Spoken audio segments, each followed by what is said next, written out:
On today's Zombie Survivor Show episode 10, we will teach you the basics of throwing a knife. Thrawn cuts a steel plate with a Viking sword. And ZPC tests out the Sogfari machete. Only on the Zombie Survivor Show. Alright guys, the first thing I'm going to show you is the basics of how to throw a knife. Except I'm not going to be the one to show it to you. It's going to be RC here. He's a world champion knife thrower. He has a YouTube channel. It's called the Combat Knife Thrower. It's an amazing channel, and he can not only teach you the basics, but he can teach you advanced techniques. Do you want to tell him a little bit about your channel? Alright, my name is RC. I've been throwing knives for about 10 years, and I offer a lot on my channel. I have a lot of weapon throwing tutorials, everything from knives, axes, spears, and all kind of odd, obscure implements that you wouldn't really consider to be throwing weapons. I do a lot of trick throws, focusing on precise accuracy, hitting moving targets, hitting targets while on the run, and a little bit of archery here and there. I also offer private lessons through my channel. I hope you find what you like on my channel, and be sure to give me a subscription. So yeah, definitely make sure you subscribe to him. He has an awesome channel, but without further ado, let's check out the basics of knife throwing.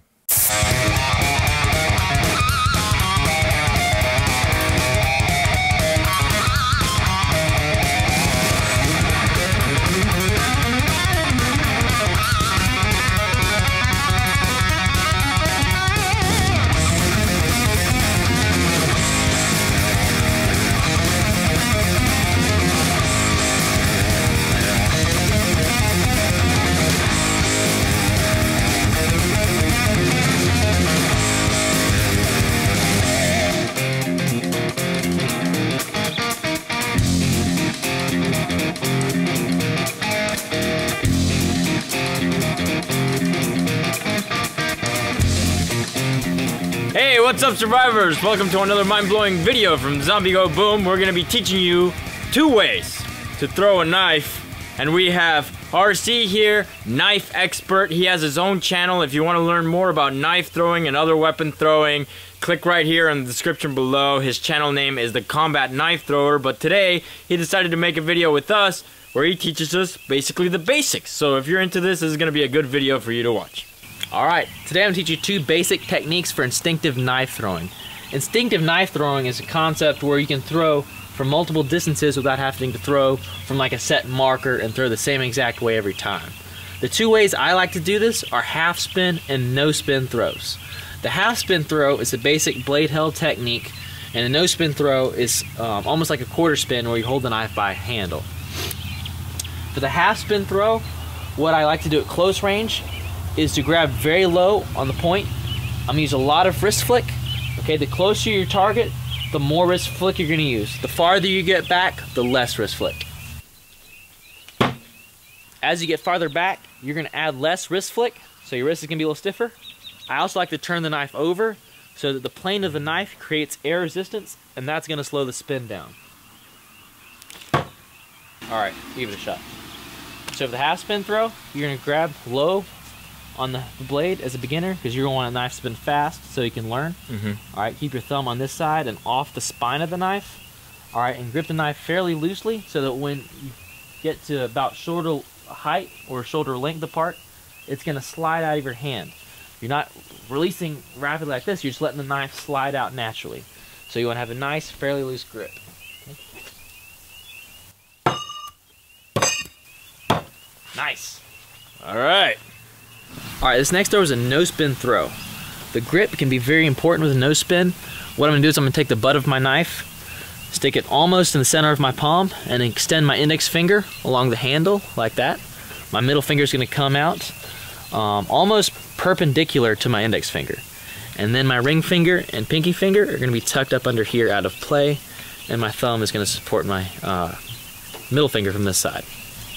With a no spin throw, you're going to have to release the knife a lot earlier than you would on your other half spin and rotational throws. You're also going to add a little bit of a pushing release. Okay, you can keep your wrist cocked back, and as you begin to release, you're going to push the knife out in an attempt to put backspin on the knife. Also, as a beginner, you're going to want to rear back a little bit farther than you would normally. This is going to allow you to begin your release a lot sooner and give it that backspin, no spin capability. So So I'm gonna step back to about 18 feet and show you what it looks like. When you get back this far, you're gonna have to add a little more pushing technique on your throw. And like I said, rearing back really helps at longer ranges. I hope you guys enjoyed that video. If you want to learn more about knife throwing, just go to RC's channel, the Combat Knife Thrower. You can click up here or the link in the description below. Anything else you'd like to add? Yes, these are Sakari knives. These are knife I designed, 13 inches long, very handle heavy, which helps with this instinctive knife throwing where you're throwing from these unpredictable distances. Excellent. So you can check out the link in the description right here to acquire yours. Yeah, I'm definitely gonna buy one. I want to get into this. This is fun, really fun.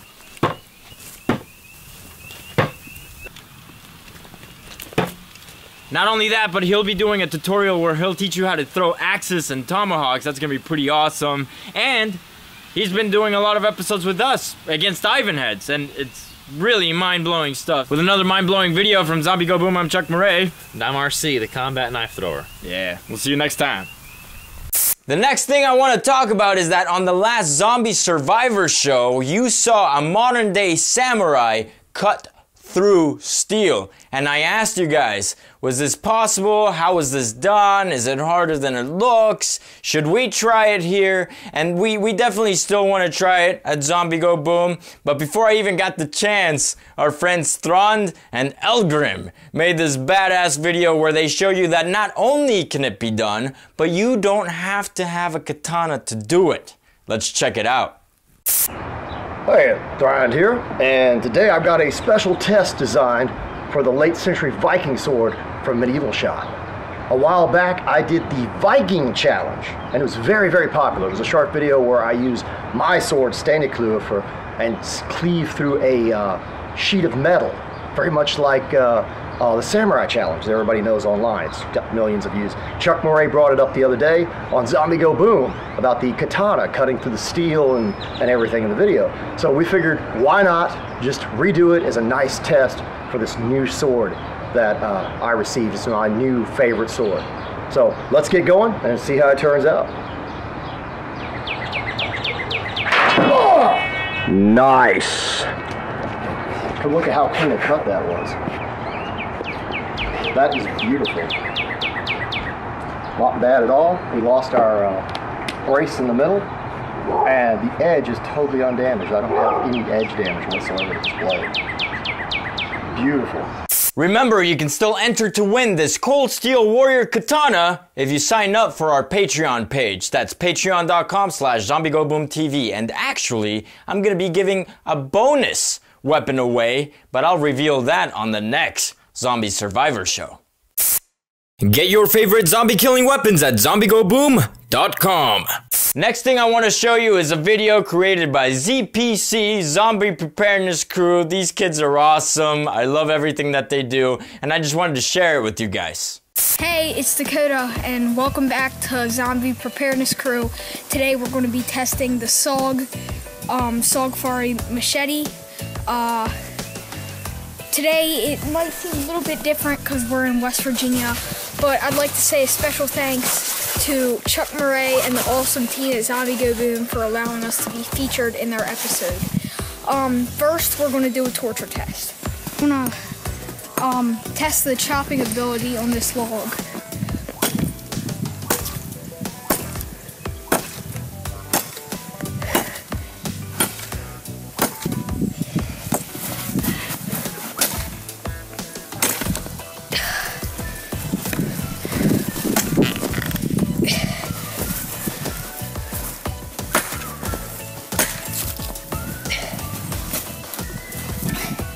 So you can see that it's digging in pretty deep. It just doesn't have a lot of force behind it due to me not being that strong and the blade being light and flimsy. So next we're gonna test it on one of our trusty little bottles here. Let's make this zombie go boom. Oh, here we go. Bleeding.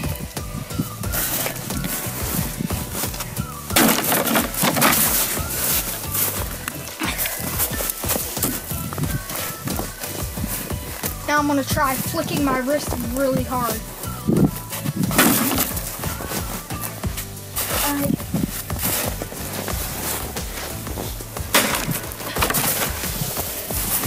As you can see, the bottle's pretty dense, but it sure is cutting in deep. Now,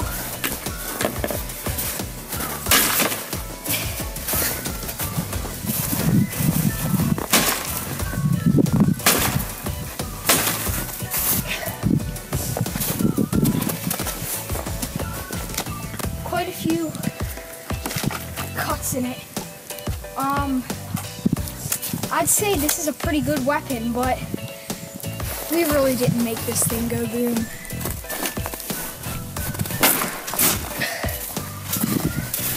And of course, machetes aren't meant for stabbing, but let's just see.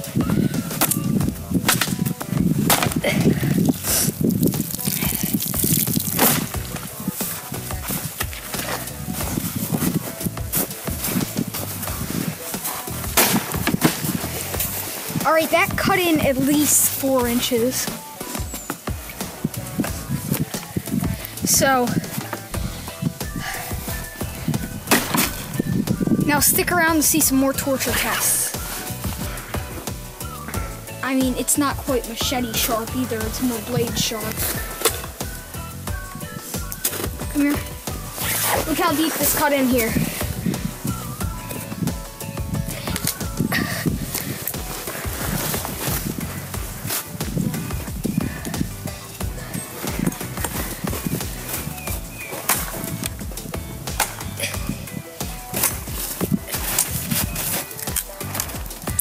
As you can see, the blade flexes a lot. But I guess that's pretty good since it's more of a cutter and not quite a chopper. Here, I'm gonna pass it over to Ethan and see what he can do. All right, Ethan's turn.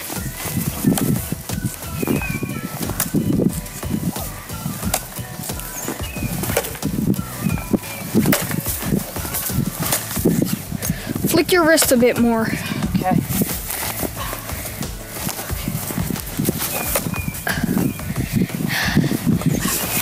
Let's see this.